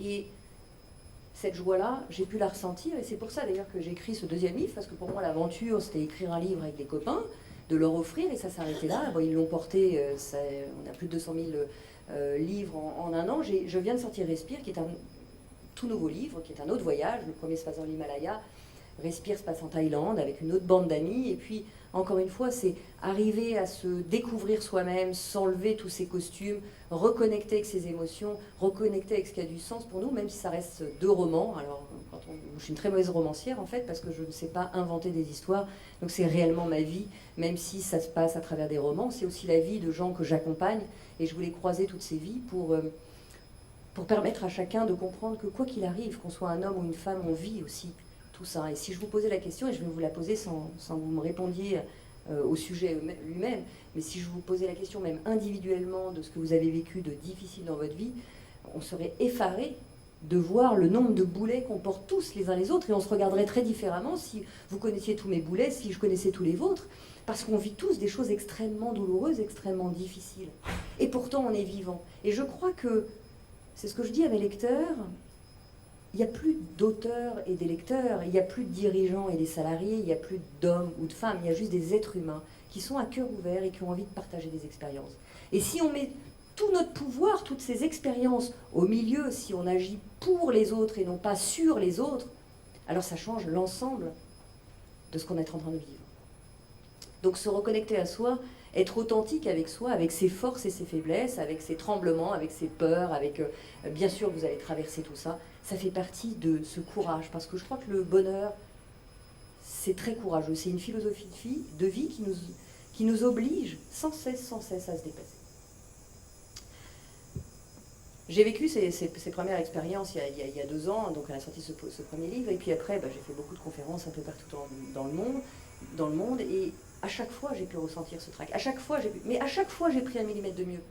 À chaque fois j'ai pris 1 millimètre de mieux qui me permet à nouveau d'enlever tous ces costumes et de se dire, ok, il y aura toujours des gens, même quand j'ai sorti le deuxième, il y aura toujours des gens pour aimer le premier au deuxième. Il y aura toujours des gens pour aimer le deuxième au premier. Un journaliste me disait, oui, mais après un best-seller comme Kilomètre Zéro, vous n'avez pas peur de sortir un deuxième? Ben non, parce que j'ai donné le meilleur de moi-même. Et bien sûr qu'il y aura des gens pour préférer le premier. Et je ne sais pas ce que donnera le deuxième, mais je ne vais pas me priver à cause de la peur de ne pas écrire quelque chose qui a du sens et qui pourrait aider une personne sur Terre. Et quand vous êtes à cet endroit-là, quand vous dépassez ça, juste en lâchant cet ego, l'ego il a toujours raison, il veut toujours briller, il veut toujours être en première ligne, et je t'aime si t'aimes mon livre, je t'aime si t'aimes ma voiture, je t'aime si t'aimes mon mari. Et oh, le vrai sujet, ça c'est l'ego. Vous, si vous lâchez ça et vous vous dites, non, peu importe que tu m'aimes ou pas, moi j'ai donné le meilleur de moi-même, à ce moment-là, qu'est-ce qui se passe? Qu'est-ce qui se passe? Vous offrez qui vous êtes. Et ça résonne ou ça résonne pas. Et plus vous faites ça, et plus vous vous rendez compte que tout est magique. Respire est sorti le 9 janvier en France, il est arrivé très vite en Belgique, il a été classé 3e meilleure vente en l'espace d'1 semaine. Et c'est pas parce que j'ai un don ou j'ai quelque chose de plus que vous, non. Là, comme vous avez compris, c'est quand même assez laborieux pour moi. Il y a des gens qui sont beaucoup plus véloces, c'est beaucoup plus facile pour eux. Moi, pas du tout. J'ai pas de don, j'ai rien de plus que vous. La seule chose que j'ai compris, c'est qu'on est exactement au bon endroit pour vivre ce qu'on a à vivre, et que Si on lâche ça, si on fait confiance un peu plus à ce qui arrive et si on fait un peu plus confiance à qui l'on est, alors tout se met en place. Là où vous mettez votre intention, l'énergie suit. Là où vous mettez votre intention, l'énergie suit. Et ça, c'est fondamental. Parce qu'il n'y a plus cette peur. Il y aura toujours bien sûr, la peur fait partie de notre quotidien, mais il y aura toujours ça. Mais peu importe là où vous allez mettre votre intention, tout va vous être servi dans ce sens. Alors, je pourrais résumer toutes ces expériences à travers une méthode que j'ai appelée Respire, justement, qui est liée à la sortie de ce deuxième livre. Respire, c'est R-E-S-P-I-R-E. Et la première étape, c'est de ressentir notre émotion. Ressentir notre émotion, c'est savoir que là, il se passe quelque chose en moi. Ressentir notre émotion, vous savez, il y a deux grands types d'émotions. Il y a les émotions qui sont dites instinctives. Instinctive, c'est, exemple, vous êtes en voiture, il y a un automobiliste qui vous coupe la route, en plus qui vous fait un doigt d'honneur dans le rétro, et vous freinez instinctivement. Et là, vous ne vous posez pas la question de savoir si le type, il arrive à 45 degrés, vous roulez à 40 km/h, et puis du coup, vous allez l'éviter un peu sur la gauche. Non. Au moment où il vous coupe la route, vous avez une peur instinctive qui vous fait freiner d'un coup. Et ça vous sauve la vie. C'est l'émotion dite instinctive. Le deuxième type d'émotion, c'est les émotions liées à la pensée. Exemple, vous êtes en réunion, et puis là, c'est un peu houleux, vous êtes même pris la tête avec votre patron, et puis il vous dit, bon, 14 heures, mot de réunion dans mon bureau. Et pendant 2 heures, là, c'est parti. C'est parti à ruminer. Alors attends, j'ai peut-être été un peu fort, j'ai peut-être dit ci, j'ai peut-être dit ça, et puis il va peut-être me virer, et puis etc., etc. Et là, ce sont les émotions qui sont créées par notre propre pensée. Arrêt sur image, très important ce que je vais vous dire, 92% de nos peurs sont liées à nos pensées. Je vous laisse y réfléchir. Je vous laisse y réfléchir parce que 8% seulement de nos peurs sont liées à des émotions instinctives. Le reste, en 2 mots, c'est l'histoire que vous vous racontez. C'est l'histoire c'est le film que vous vous inventez. Et 92% de nos peurs fonctionnent comme ça. Et toute la journée, on est en train de se poser la question, ouais, mais alors attends, parce que s'il s'est dit ça, alors lui il m'a dit ça, et on interprète, on se raconte notre histoire. Donc ressentir, c'est déjà prendre le temps de savoir, parmi les 3-4 000 émotions, micro-émotions même, qu'on vit chaque jour, on ne vit pas, heureusement, des énormes émotions chaque jour, mais on en vit entre 3-4 000 par jour, dont on ne se rend même pas compte. Déjà, c'est de se poser la question de qu'est-ce qui vient de ces émotions instinctives ou des émotions liées à la pensée. Prenez quelques instants dans la journée de dire tiens, j'ai eu peur. Ah, ça vient d'où cette peur? Ben, j'ai eu peur parce que j'ai failli louper mon train et machin. Ok, je me pose la question. Est-ce que c'est lié à mon scénario et mes films ou est-ce que je suis en train de vivre une émotion instinctive? Donc la première étape de Respire, le R, c'est ressentir l'émotion. Je vous invite vraiment à vous y mettre dès que possible. Hop, j'ai une émotion, qu'est-ce que je ressens? D'où ça vient? La deuxième étape, c'est le E de écouter. Écouter son émotion. Et ça, c'est fondamental d'écouter son émotion. Parce qu'on la ressent, c'est déjà énorme, mais après, on ne sait pas le message. On ne connaît pas le message que l'émotion a à nous dire. Écouter son émotion, si je prends les 4 émotions principales, on a la colère. La colère, elle nous dit, bah, je vais lui dévisser la tête à cette abrutie. Non. La colère, elle est en train de nous dire que quelque chose en nous n'est pas respecté. À chaque fois que vous ressentez de la colère, vous saurez que c'est quelque chose en vous qui n'est pas respecté, quelque chose injuste qui est en train de se jouer. Ça ne veut pas dire pour autant qu'en face, la personne veut être injuste avec vous ou ne veut pas vous respecter, mais vous le ressentez comme ça. Et c'est juste. Et il ne faut pas se dire, ah ouais, mais alors peut-être que lui, il ne voulait pas me dire ça, alors moi, je vais culpabiliser d'avoir ressenti de la colère. Non. Vous ressentez de la colère, ça a du sens pour vous, parce que c'est ce que vous ressentez, et votre ressenti est vrai, et c'est pour ça que vous allez ressentir de la colère. Donc, à chaque fois que vous aurez de la colère, posez-vous la question de qu'est-ce qui n'est pas respecté pour moi? Qu'est-ce qui est injuste pour moi? Si je prends la peur, elle ne dit pas, elle nous terrorise comme ça. Non, la peur, elle est en train de nous dire qu'un danger potentiel se joue pour nous. Alors ça peut être un vrai danger, comme ces réactions instinctives, je freine brutalement parce que j'ai un vrai danger. Mais la peur, c'est aussi le danger de ce que je peux ressentir. Par exemple, moi, d'être devant une caméra, c'était la peur d'être critiqué. Pour moi, c'était un danger. La peur de ne pas savoir ce qui avait voilà, du sens. Tout ça faisait que, effectivement, j'étais en fermeture, je me sentais en danger, complètement fermée. Et je ressentais, pour moi, toutes ces critiques qui arrivaient, tous ces moments difficiles qui arrivaient. Et effectivement, je me disais, je suis en danger. Mais ça, c'est sans réfléchir, en automatique. Mais dès que je sors de ça, je peux mettre des actions en place, on les verra. Donc la peur nous parle toujours d'un danger. La colère, donc de l'injustice. La tristesse nous parle de la perte.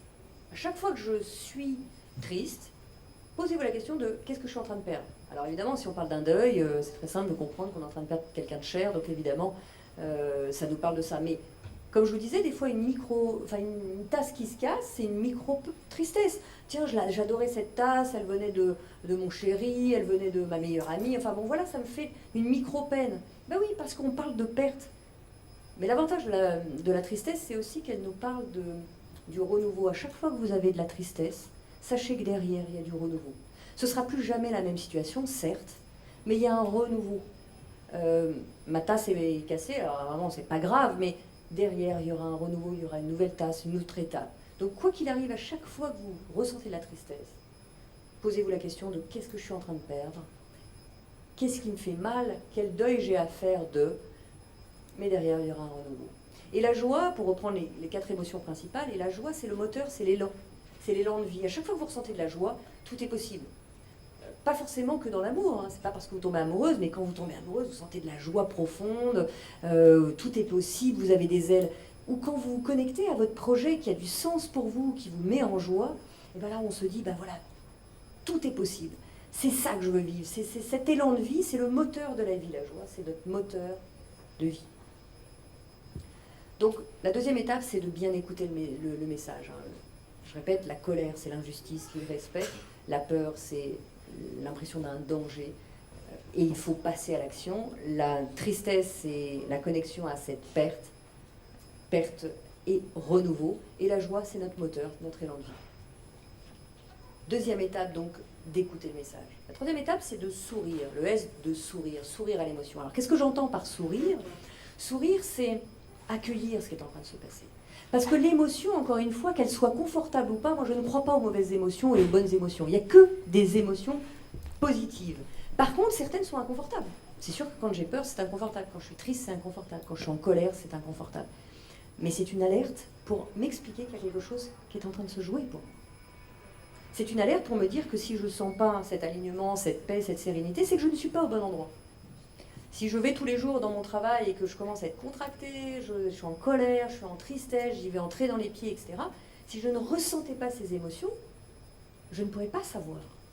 Notre problème, c'est que bien souvent, quand on ressent ces émotions et qu'on veut faire l'autruche, on prend des antidépresseurs, on prend des bons médocs qui nous anesthésient toutes ces émotions pour justement ne plus les ressentir tellement c'est inconfortable parce qu'on ne veut pas les écouter. Or, l'émotion s'arrête immédiatement d'hurler à la seconde où vous l'écoutez. Dès que vous posez le message de l'émotion sur ce qui est en train de se passer, par exemple je ressens de la colère, hop, qu'est-ce qui n'est pas respecté chez moi, qu'est-ce qui fait que je prends de la distance, à la seconde où j'écoute ce qu'elle est en train de me dire, tiens, oui, un tel m'a dit ça, moi ça m'a pas respecté parce que j'ai pensé que franchement, c'était pas normal qu'il me dise ça. Mais le simple fait de dire que je me sens pas respectée, l'alerte s'arrête tout de suite et la colère s'arrête immédiatement. Il faut savoir qu'une émotion dure en moyenne 7 secondes. Après, c'est une infection de la pensée. Je répète, une émotion dure 7 secondes. Après, c'est une infection de la pensée. Je vais juste mettre un bémol sur les 0,1% de drame qui ne durent pas 7 secondes. Mais c'est 0,1%. Et heureusement, on n'en vit pas beaucoup dans notre vie. Vous perdez un enfant, vous perdez une personne chère, évidemment ça ne va pas durer 7 secondes. Mais l'émotion est en train de nous dire que quelque chose est en train de se jouer pour nous. 99% de nos émotions durent 7 secondes. Et après on infecte. Si je reprends l'histoire de l'automobiliste qui m'a coupé la route, j'ai eu peur, j'ai freiné, ça pourrait s'arrêter là, je respire et tout va bien. Sauf que mais c'est quoi cet abruti là qui me coupe la route, il sort d'où celui-là? L'ego a besoin de trouver un coupable et commence son scénario. Et pire que tout, c'est que vous arrivez à votre déjeuner 2 heures après. Attends, tu sais pas ce qui m'arrive? Il y a un abruti là qui m'a coupé la route. En plus, il m'a fait un doigt d'honneur dans le rétro. Enfin, tu vois, et c'est reparti pour un moment. Et puis le surlendemain, vous avez vos copains à la maison. Ah, tu sais pas, Maud, oh là là, j'ai failli avoir un accident. Ah bah attends, je te coupe 2 secondes, tu sais pas ce qui m'est arrivé, moi, hier. Et c'est reparti pour un nouveau scénario. Si on accepte simplement d'avoir eu peur et qu'on dit merci à notre peur, j'ai freiné, merci ma peur, sinon je serais peut-être morte, ça s'arrête là. Et il n'y a plus besoin de continuer à se victimiser, parce que notre ego a besoin d'expliquer ce qu'il est en train de faire. Mais moi, ça me va bien d'avoir eu peur. Si je ne connecte pas cette peur, je meurs. Donc, rappelez-vous, à chaque fois que vous connectez ces émotions qui sont fondamentales comme une alerte de vie, à chaque fois que vous les connectez, vous pouvez simplement vous dire, ok, quel est le message? Et alors, c'est toujours le même, hein, colère, irrespect, etc., je ne reviens pas dessus, mais c'est toujours le même message. Posez-vous cette question-là et immédiatement, vous entendez votre émotion. Et là, vous pouvez commencer, vraiment, à agir dans la bonne direction. Donc, le S de sourire, on en met les pieds dans le cave. Le P, c'est de se poser, faire une pause et planifier. Planifier, moi dans mon cas, j'avais peur, je sortais de mon coma de 15 jours, là, une fois que j'ai pris la décision, et je pouvais me poser. Je pouvais me poser, tiens, qu'est-ce que je vais mettre en place pour honorer cet engagement? Alors que je suis incapable de parler devant une caméra, qu'est-ce que je vais mettre en place? Et là, je peux me planifier, d'aller rencontrer peut-être des bonnes personnes, d'aller peut-être vers des gens qui pourraient me donner des conseils, etc. Je peux me poser et planifier. L'étape d'après, c'est l'implication. L'implication, on passe à l'action. Parce que bien souvent, on ressent nos émotions et puis on reste figé. Bah non, c'est pas possible, c'est pas pour moi, ça, je vais pas y arriver, je vais ceci, je vais cela. Ben non, impliquer, s'impliquer, ça veut dire quoi? Ça veut dire passer à l'action. Passer à ce qui a du sens pour nous, aller se faire aider, aller rencontrer les bonnes personnes, on peut s'impliquer. Moi, j'ai travaillé pendant des heures et des heures pour comprendre, pour savoir comment j'allais poser les choses, etc., etc. Donc, s'impliquer. Pour vivre l'étape d'après, si on peut connecter de la musique, je ne sais pas, Florence, si tu es là ou pas, sinon je vais me débrouiller, je ne sais pas comment, je crois qu'il est quelque part par là. Mais si vous êtes... ouais, je l'ai trouvé. Si vous êtes d'accord, moi j'aimerais qu'on fasse une expérience ensemble, parce que l'étape d'après, qui est le R, hein, de respire, c'est sans doute l'étape la plus importante. La plus importante parce qu'on nous explique que les émotions, et c'est vrai que vous irez voir n'importe quel scientifique, va vous dire qu'une émotion c'est un courant électrique dans les cerveaux, alors, entre le cerveau cortical, limbique, machin, un tas de courants électriques qui se passent là-haut. Et au final, c'est ces courants électriques qui nous amènent ces émotions, cette connexion à ces émotions. Alors moi, très honnêtement, dans mon cerveau, je ressens rien. Moi, quand je suis triste, j'ai le cœur lourd. Quand je suis en colère, je sens que ça s'accélère dans mon cœur. Quand j'ai peur, ça s'accélère aussi. Enfin, tout se passe au niveau du cœur. Et c'est cette reconnexion au cœur qui est fondamentale.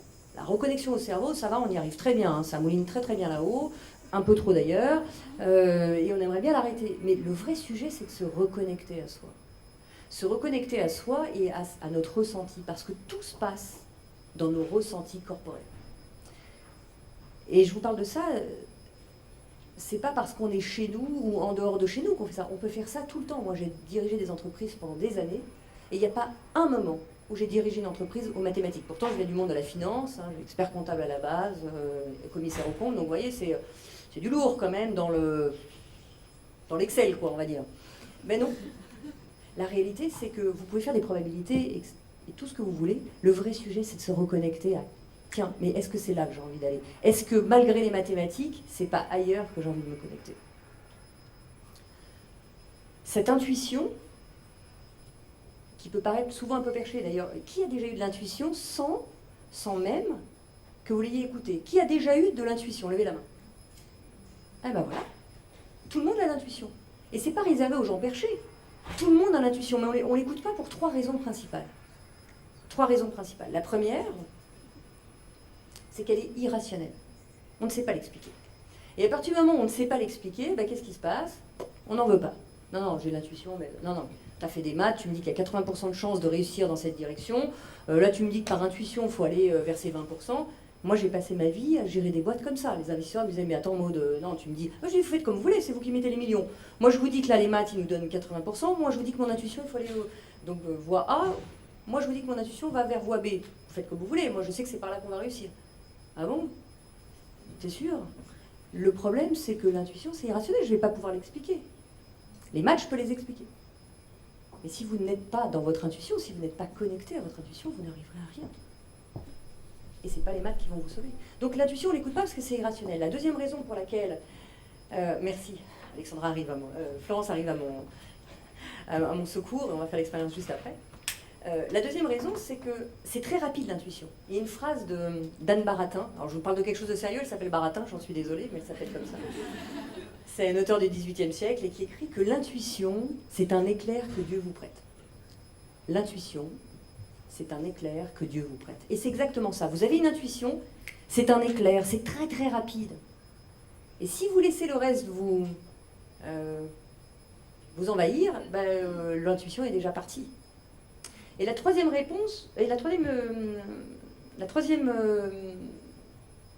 problème à ne pas écouter nos intuitions, et c'est sans doute le plus important, c'est qu'elles nous responsabilisent. Évidemment, si vous écoutez votre intuition, vous devenez responsable. Parce que si vous écoutez votre mari, votre dirigeant, votre beau-père ou je ne sais qui, ah bah ouais, mais j'ai pas réussi, mais c'est de ta faute, c'est toi qui m'as dit de faire ça. Quand on écoute son intuition, on se responsabilise complètement. Parce que si on échoue, ah bah ouais, mais enfin, je t'avais dit 80% de maths là, et toi tu suis ton intuition à 20%, et ouais, ça nous responsabilise de ce qu'on va mettre en œuvre. Quand vous écoutez votre intuition de monter votre business, ou d'aller vers une autre voie, ou de vous reconvertir, j'ai vu qu'il y avait beaucoup de gens qui se reconvertissaient, mais vous écoutez votre intuition, sinon ce serait beaucoup plus cool d'être peinard, salarié d'une boîte qui vous convient pas, mais enfin qui vous paye quand même tous les mois. Se reconnecter à soi, à ses intuitions, se reconnecter à son cœur, il ne se passera rien dans tous vos projets si vous ne passez pas par là. Alors plutôt que de vous l'expliquer, on va la vivre ensemble. Alors pour la vivre, c'est simple. On peut avoir un peu de son vraiment dans le... je vais vous mettre une musique. On va la vivre ensemble. Je vais prendre une chaise d'ailleurs.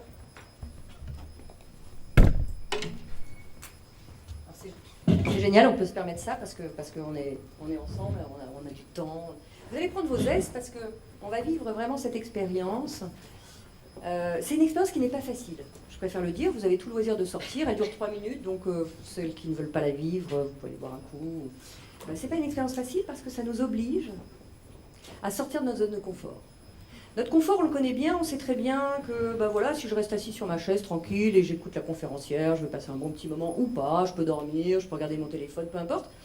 Le vrai sujet, c'est que je suis dans ma zone de confort. L'expérience que je vais vous faire vivre, c'est sortir de cette zone de confort parce que sans ça, vous ne pourrez pas reconnecter ce qui a du sens pour vous.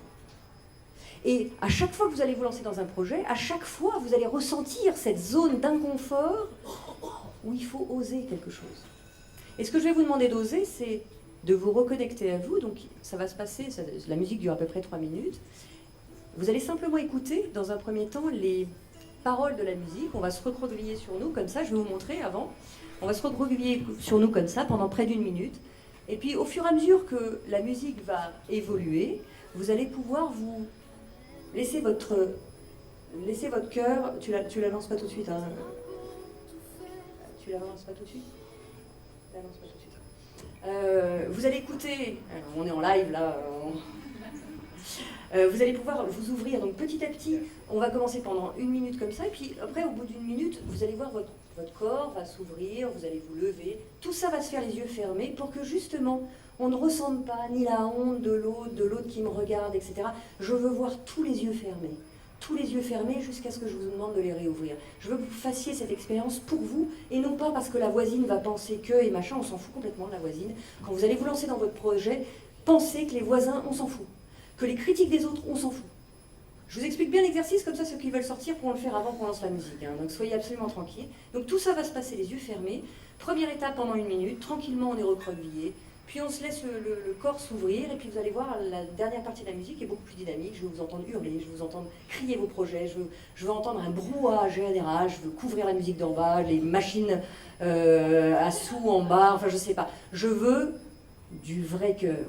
Mais pensez bien que toutes les paroles qui ont été écrites là, dans cette musique-là, pensez comme si c'est vous qui l'avez écrit pour votre propre cœur. Comme si, pendant tout ce temps, vous êtes en communion avec votre cœur. Donc imaginez vraiment que ces paroles-là, vous les avez écrites vous un matin et que maintenant vous allez parler à votre cœur. C'est à partir de ce moment-là que sans jugement, ceux qui veulent quitter la salle peuvent sortir. Vous êtes fous, vous êtes folles. Alors on y va ensemble. Vous avez bien raison parce que c'est une expérience. Prenez vos aises, on a un peu de place, donc n'hésitez pas à prendre un peu vos aises. Parce que quand ça va bouger, je vais vous entendre bouger. Pour de vrai. On sort dans le timing. Depuis le temps que tu dors.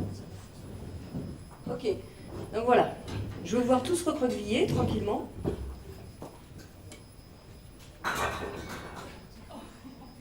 Ok. Voilà, je veux voir tous recroqueviller. Pendant tout l'exercice, je veux des yeux fermés. Je vous dirai d'ouvrir les yeux. Même après la fin de la musique, vous gardez les yeux fermés.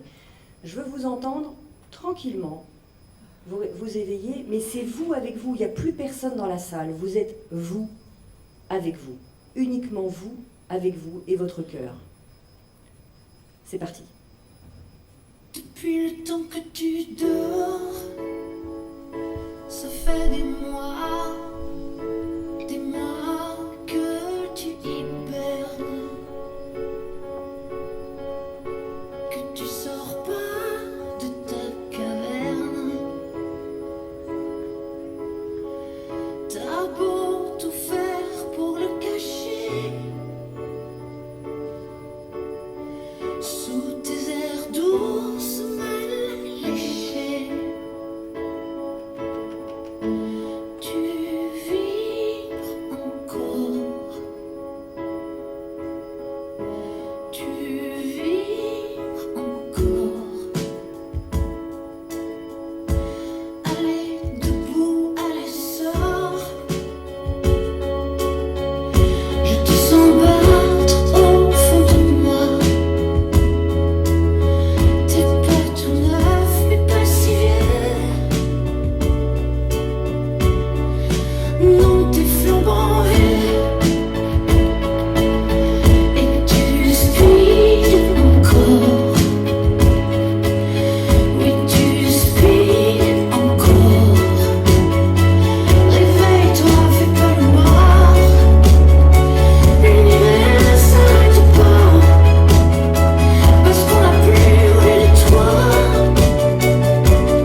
passe rien sans cette reconnexion. Vous pouvez ouvrir les yeux. Prenez un temps avec votre cœur. Prenez un temps avec vous. Prenez un temps. Chaque jour, chaque moment est important parce que votre cœur bat pour vous depuis des années. Depuis des années, bien au-delà des années, à la seconde où vous avez décidé de naître, votre cœur bat pour vous. Et il ne s'est jamais arrêté de battre. Le problème, c'est qu'on n'entend pas toujours. J'aimerais vous parler de la dernière lettre de Respire. Parce que quoi que vous fassiez dans la vie, il ne se passe rien sans l'engagement. C'est le E de s'engager. S'engager, ce que vous faites là, vous, chaque jour, le courage que vous avez d'être vous-même. Le courage, c'est s'engager. Moi, il y a un verbe qui a changé ma vie, c'est le verbe oser. Et on est toujours à 4 secondes d'oser quelque chose. Et bien souvent, on a cette vibration, on entend son cœur, on est connecté à son cœur, mais on n'entend pas, on n'ose plus. Et oser, c'est ressentir ça et se lancer. Alors moi, j'ai une technique pour ça. Je compte 5 à rebours. À chaque fois que j'ai quelque chose dans le cœur qui a du sens, je compte 5, 4, 3, 2, 1 et j'ose, je m'engage. Et la technique que j'ai mise en place, c'est de dire je respire. Respire parce que ça reprend tous les points essentiels. Et donc je dis 3 fois je respire. Et hop, ça m'engage. Et même si ça m'amène un non en face, même si, peu importe, le vrai sujet, c'est cet engagement qui va vous lancer vers quelque chose qui a du sens. Alors on peut le faire ensemble, hein, c'est 5, 4, 3, 2, 1, vous comptez avec moi, et on dit 3 fois je respire en levant les bras. Je respire. Vous allez voir, à chaque fois que vous pourrez faire quelque chose dans votre vie, vous direz tiens, j'aimerais bien aller lui parler, à lui, à elle, non mais j'ose pas, machin. Vous dites je respire 3 fois et vous y allez, comme ça vous ne posez plus la question de qu'est-ce que je fais pas. Ok, vous êtes prêts? Donc ça fait 5, 4, 3, 2, 1, d'accord? Et on dit 3 fois je respire en levant les bras au ciel. Vous êtes prêtes? 5, 4, 3, 2, 1, je respire. Je respire. Merci infiniment. J'aimerais finir sur une chose, et c'est sans doute ce que j'aimerais que vous reteniez de tout ce que je vous ai dit. J'aimerais que vous reteniez une seule chose, vraiment qu'une seule. Ne privez pas plus longtemps l'humanité de ce que vous êtes. Merci infiniment.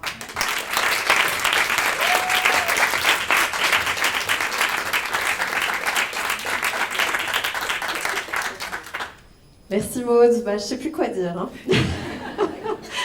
Respire. Voilà, moi c'est ce que j'ai retenu. Et j'en avais bien besoin, je t'avoue. Donc merci beaucoup Maud. Est-ce qu'il y a des questions pour Maud? Oui? Osez. 1, 2, 3, 4, 5. Bon, c'est un peu personnel, donc vous n'êtes pas obligé de répondre. Vous avez dit que vous étiez dans un job finance, vous étiez à votre place, que ça vous plaisait. Et que, ce que j'ai compris, c'est que malgré tout, vous aviez fait un virage à 180 degrés. Je voulais savoir quelle était la motivation du coup, parce qu'on parle d'être à sa place, vous l'étiez, mais voilà, qu'est-ce qui vous a poussé à être mieux ailleurs encore? Alors j'étais à ma place jusqu'au moment où je ne l'étais plus. J'étais à ma place dans une aventure où on avait monté une start-up de nouvelles technologies, de moteurs de recherche, avec 3 ingénieurs. Et c'était une aventure qui, pendant 10 ans, par la passion, j'étais à 2 doigts d'un burn-out, mais par la passion, pas par la pression, par la passion, avec des décalages horaires complètement fous entre l'Asie et les États-Unis. Je passais mon temps à travailler, et je ne me rendais pas compte à quel point je m'étais complètement mis dans cette spirale de passion, par les relations humaines, par ce que j'aimais faire. Et quand on a vendu à Dassault, moi je leur avais dit que j'arrêtais, et le contrat c'est qu'il fallait que je reste 5 ans, sinon ils n'achetaient pas la boîte, et j'aurais dit ça c'est no way, c'est pas possible, parce que moi j'arrête. Donc j'ai fait un relais propre de 6 mois quand même, mais après je sentais que j'étais à 2 doigts d'y rester, d'y laisser ma peau. D'ailleurs, pour tout vous avouer, j'ai monté ça avec un associé qui est mort d'une crise cardiaque. Et millionnaire mais mort, ça a beaucoup moins d'intérêt. Donc de fait, le vrai sujet c'est, à un moment j'ai eu comme un électrochoc, et moi j'ai fait un arrêt cardiaque aussi, 6 mois après. J'ai testé, donc c'est pas la peine d'essayer, pas terrible, c'est pas terrible. Et vraiment, ce que je prône tout le temps, c'est n'attendons pas d'être au mauvais endroit ou de tirer sur le mauvais endroit pour changer d'orientation. On le sait au fond de nous, quand on reconnecte notre cœur, on sait au fond de nous, on sait intérieurement qu'on n'est plus à notre place. Donc il y a 1000 critères qui peuvent nous faire rester ou nous faire croire qu'on est au bon endroit. Et moi je l'ai cru sur la fin pendant tout un temps. Et puis après il y a les obligations. Je dirigeais donc cette société. J'étais à la direction générale des États-Unis aussi. Donc il y a des obligations. On ne peut pas planter tous ces salariés parce que d'un coup j'ai écouté mon cœur et je veux faire autre chose. Donc il y a forcément un relais à faire et ça ne se fait pas de la seconde à l'autre. Mais je sentais que ces aventures-là n'avaient plus de sens pour moi, c'était une hyperactivité qui me faisait fuir cette connexion. Moi j'avais appris à avoir toujours 10 coups d'avance dans la stratégie d'entreprise et j'avais pas compris que je ne pouvais pas connecter la joie comme ça, parce que pour connecter la joie, il faut être dans l'instant présent. Il n'y a aucune joie, cette émotion de la joie n'est pas possible, on peut être dans le plaisir, mais pas dans la joie. Et donc pour connecter la joie, ce dont je m'étais privée pendant des années, il fallait apprendre à être dans l'instant présent. Et c'est pour ça que j'ai retravaillé à l'inverse de tout ce qu'on m'avait appris pendant soi-disant ces études brillantes, qui sont finalement pas brillantes du tout, que d'apprendre à vivre les choses autrement et d'apprendre à se reconnecter à soi complètement. Donc oui, j'étais plus au bon endroit, en tout cas je sentais que j'étais plus au bon endroit et que j'étais en train de disparaître. Tu parlais d'antidépresseurs, de médicaments pour tenir le coup. Est-ce que toi, ça a été ton cas? Peut-être pas forcément les antidépresseurs, mais est-ce que tu as dû prendre des médicaments pour tenir le coup? Alors non, parce que j'avais tellement peur des antidépresseurs depuis des années que je m'étais dit, ah, je ne peux pas faire ça. Et je comprends très bien ceux qui le font, parce que quelque part, ça anesthésie complètement. Par contre, je me suis vue la dernière semaine de la vente justement à Dassault, où j'avais des appels entre les États-Unis d'un côté, la Chine de l'autre, où je n'arrivais même plus à dormir par excitation, il fallait que le cerveau soit toujours en ébullition. Et pour dormir, j'étais obligée de me prendre un shot de rhum. Moi qui ne bois pas une goutte d'alcool, je peux vous dire que là, ça m'anesthésiait tout de suite et je tombais comme une masse. Et justement, la veille de la vente, on avait un dernier call, avec le directeur financier chez Dassault. Et puis moi, je pensais que j'avais 4 heures pour dormir, donc j'avais pris mon shot de rhum. Le téléphone sonne, j'étais complètement... Comme mes copains avec le coup du citron, là, ils étaient complètement là. Impossible d'aligner deux mots. Et voilà, donc je crois que le vrai sujet, c'est pas d'attendre cette dernière limite, parce que, encore une fois, c'est trop tard après. Pour mon associé, c'était trop tard. Moi, j'ai eu la chance de me sortir de là, avec électrochoc quand même, etc. Mais n'attendons pas ça, n'attendons pas d'avoir le corps qui nous exprime une maladie pour se révéler. Donc oui, je prône ça parce que moi je l'ai subi et je ne l'ai pas vu. Et pendant des années, j'ai éteint mes émotions justement pour ne pas ressentir le corps, ce qui m'a valu quand même pas mal d'opérations d'année en année. Mais j'entendais pas et je continuais à mouliner là-haut. Donc si je suis là, c'est justement pour prôner qu'on n'est pas obligé d'attendre, de souffrir profondément, et que si simplement on met un peu son ego de côté, qu'on reconnecte avec qui l'on est, avec ses émotions et ce qu'elles ont à nous dire, on peut vraiment réussir sans souffrir. Je ne crois pas qu'on ait... Beaucoup de gens disent oui, mais pour être heureux, il faut d'abord souffrir. C'est pas vrai, je ne crois pas. Il faut juste prendre conscience. Il faut juste prendre conscience qu'on peut faire autrement. Une autre question pour Maud? Pour Nokama? Oui. En fait, quand on entreprend, moi j'ai une peur assez spécifique, peut-être qu'on la partage ici à plusieurs, c'est la peur de manquer, en fait, la peur d'être dans le rouge. Est-ce que vous auriez peut-être un conseil pour quand cette peur arrive, parce que est-ce qu'elle est primaire ou est-ce que c'est le mental qui la crée? C'est un peu des deux. Comment faire le tri dans tout ce qui se passe quand on a cette peur de manquer et La peur financière? Oui, c'est ça. Ouais. Qui est la première peur chez nous? Merci pour cette question.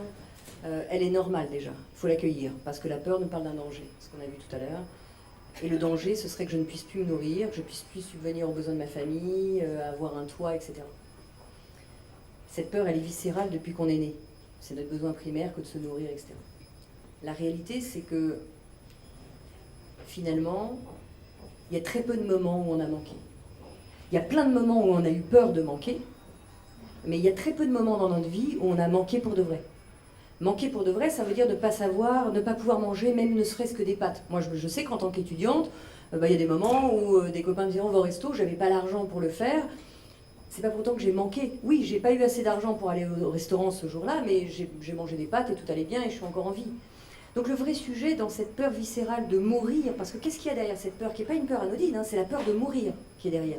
Si je manque, si je ne peux plus subvenir à mes besoins, de me nourrir, de me chauffer, etc., c'est pas une peur anodine, je vais mourir, je pourrais penser que je vais mourir, mais la probabilité pour qu'on en arrive là, elle est quand même extrêmement faible. Or, notre croyance est tellement profonde que je risque de manquer, qu'on focalise notre esprit là-dessus. Et le problème, c'est qu'à chaque fois qu'on focalise notre esprit là-dessus, tout notre mental, toutes nos ressources vont vers cette perte d'efficacité à focaliser sur quelque chose qui ne nous aide pas.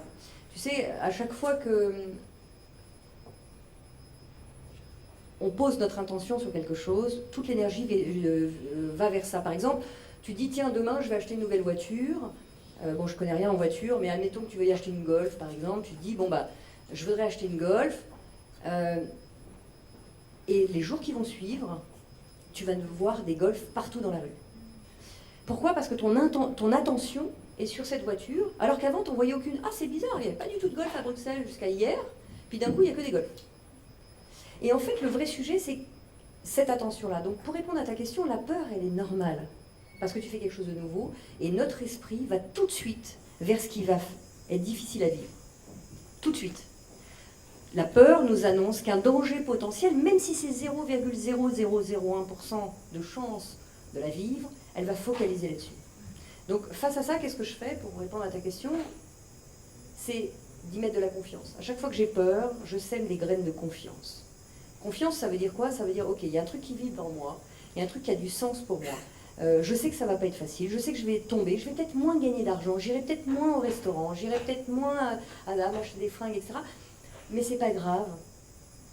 La seule chose qui compte, c'est que j'ai assez d'argent, c'est-à-dire 3 centimes pour m'acheter des pâtes tous les jours, et pareil à mes enfants, etc. Mais finalement, ce dont tu as besoin, c'est pas beaucoup. Versus tout ce que tu dois peut-être, dans un premier temps, restreindre pour vivre ton rêve. Et je crois que c'est ça. Observe juste cette peur de manque profonde et viscérale qui est liée à notre survie en tant qu'être humain. Et tu vas te rendre compte qu'au pire du pire, tu auras toujours un ami qui pourra t'aider, il y aura toujours une personne. Au pire du pire du pire, avant que tu meurs, de ne plus pouvoir manger, il va se passer quand même, je pense, des lustres. Donc, et pourtant, dans notre cœur, on se dit, ouais, mais quand même, si je me lance là, je vais peut-être mourir. Tu vois, c'est vraiment une fausse croyance. Ou en tout cas, elle est tellement improbable. Je ne dis pas qu'elle est pas possible, mais elle est tellement improbable que moi, je préfère mettre mon énergie sur tout ce qui est probable dans la réussite de faire quelque chose. Maud, je rebondis sur la confiance dans sa capacité de générer de l'abondance, d'avoir accès à sa propre richesse, autant spirituelle que matérielle. Est-ce que c'est pas un peu comme la loi d'attraction où on dit, bon, il y a le fait déjà de changer ses pensées, de manifester des pensées positives, d'accueillir cette capacité qu'on a, mais ce qui est aussi, on dit loi d'attraction, dans la loi d'attraction, il y a l'action. Donc est-ce qu'avec cette confiance, il faut aussi coupler à l'action? Oui. Où il faut, où on veut? En fait, à partir du moment où tu as une idée ou une intuition et que tu la laisses s'éteindre, il ne se passera rien. Il y avait un slogan que je trouvais très bon pour le loto, 100% des gens ont tenté leur chance. 100% des gagnants, pardon, tu as raison. 100% des gagnants ont tenté leur chance. C'est exactement ça. De toute façon, il y a 0% de chance pour que vous réussissiez si vous ne vous lancez pas. 0. C'est pas une, c'est 0. Et je dis pas que vous avez 100% de chance de réussir, bien que, quand on est bien aligné, on m'avait dit, ah non mais écrire un livre, tu trouveras jamais un éditeur, tu sais, il n'y a pas plus d'1% des livres qui ne dépassent pas 2000 exemplaires, ok, on a 200 000, je connaissais personne, 200 000 sur kilomètre zéro, et Respire qui vient de sortir en une semaine, on s'en est vendu 30 000, ça nous dépasse complètement. Donc, tout ça pour vous dire que je ne fais pas mieux que vous, que c'est pas mieux que vous, que j'ai pas... Non, le vrai sujet, c'est... Lancez-vous dans ce qui a du sens, parce que si je ne l'écris pas, j'ai 0 chance, 0 d'en vendre un. 0. J'ai 0 chance qu'une phrase, un mot puisse faire du bien à une personne, puisque je ne l'ai pas écrit. Ce qui a du sens pour vous, et je te passe la parole tout de suite, ce qui a du sens pour vous, c'est d'essayer, parce que le risque, c'est de réussir. Et il y a plus de risques de réussite si vous acceptez de tomber, d'avoir peur, d'avoir honte, vous avez 1000 fois plus de chances de réussite que de ne pas essayer. Enfin, millions de fois de chances de réussir. Alors Maud restera évidemment avec nous là sur son bureau d'accueil pour signer les autographes, pour acheter des livres. Moi je t'en achète déjà un de chaque. J'en ai un mais je veux ouvrir. T'en as pas beaucoup? J'en ai très peu parce que je viens de Paris, mais par contre, donc j'en ai quelques-uns quand même pour ceux qui en veulent. Et sinon je suis au Salon du Livre demain. Donc dans tous les cas, et c'est ouvert au public, donc c'est gratuit. Oui mais il faut y aller. Dernière question Ingrid. Ça c'est vraiment pratico-pratique. Je peux écrire un livre. Oui.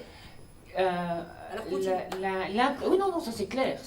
Il n'y a pas un cheveu de ma tête qui pense à ne pas le finir. Mais vous l'avez imprimé vous-même, vu qu'il n'y avait que 100 exemplaires, et c'est passé par juste une imprimerie, ou bien... Enfin, quelle a été la démarche pour l'impression du livre? La démarche pour l'impression du livre?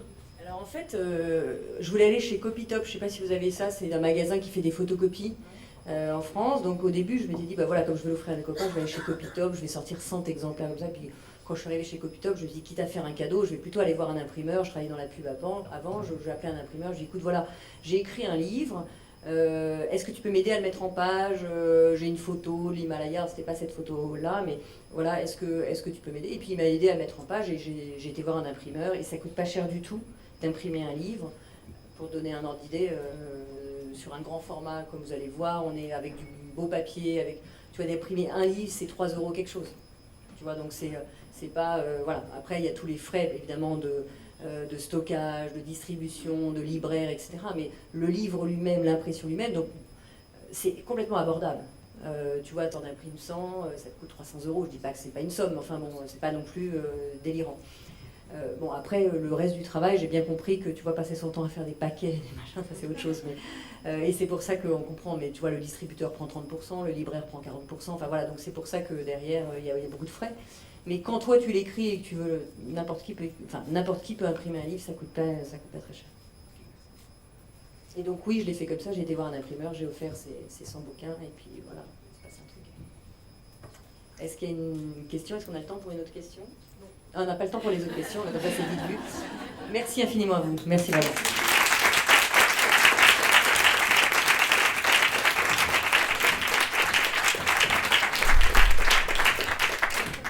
Alors, il y a peu de femmes dans le domaine du casino, mais celle qui nous accueille ce midi, pendant toute la journée, c'est Siam Makraj qui n'est pas là, mais vous allez la voir pendant la pause, et qui est quand même directrice du casino. C'est quasi la seule femme dans le paysage du casino belge.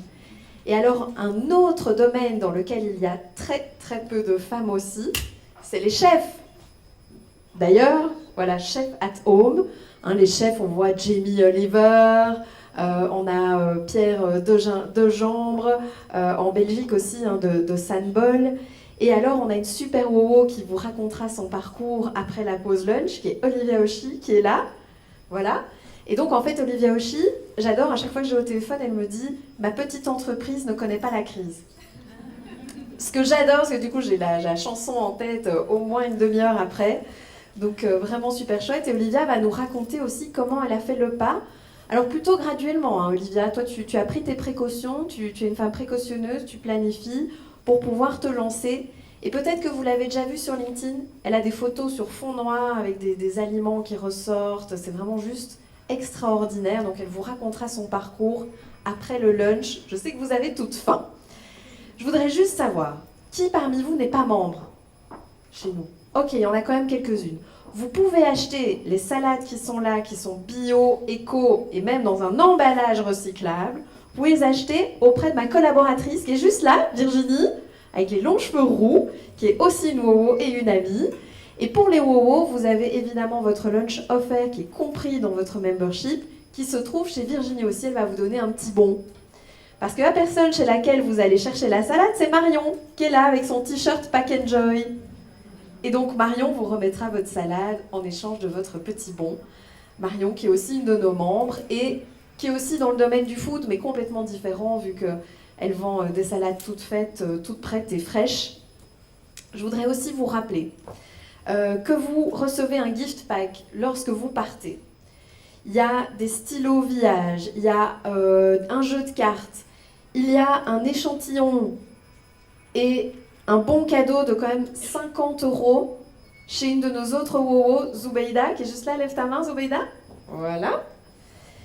Il y a aussi le bon de Body EMS, donc avec les combinaisons qui vous musclent. Et il y a le bon pour faire traduire un de vos postings sur les réseaux sociaux par Marie-Joëlle Gofioul. Donc voilà, une autre petite chose. Moi, le bruit me dérange. Je ne sais pas pour vous, mais moi, le bruit des machines me dérange. Il paraît qu'elles sont toutes neuves. Personnellement, j'ai jamais joué au casino. Mais donc, après la pause, dans 3 quarts d'heure, on se retrouve de l'autre côté où ils ont installé les chaises et le PowerPoint.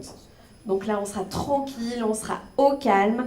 On peut luncher ici, donc vous pouvez découvrir toutes nos WoWo. Et je vous conseille, si vous ne connaissez pas une femme et qui a l'air sympa, et vous avez toutes l'air sympa, c'est de lui poser une question. Quelle question vous pouvez lui poser? Souvent, on n'ose pas trop, hein. On se regarde, elle a l'air sympa, mais je ne sais pas trop quoi lui dire pour l'aborder.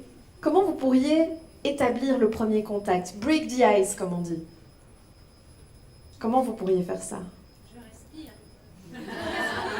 Oui, mais alors on ne sait pas quoi répondre. Je veux dire, moi aussi, je respire. Qu'est-ce qui t'a amené ici? Qu'est-ce qui te passe? Qu'est-ce qui t'a amené ici? Qu'est-ce qui te passionne? Est-ce que tu as lu le livre de Maud Ankawa? Est-ce que tu es sur Facebook? Vu qu'on avait le CEO de Facebook. Donc, prenez l'événement comme une opportunité pour pouvoir networker et justement connecter.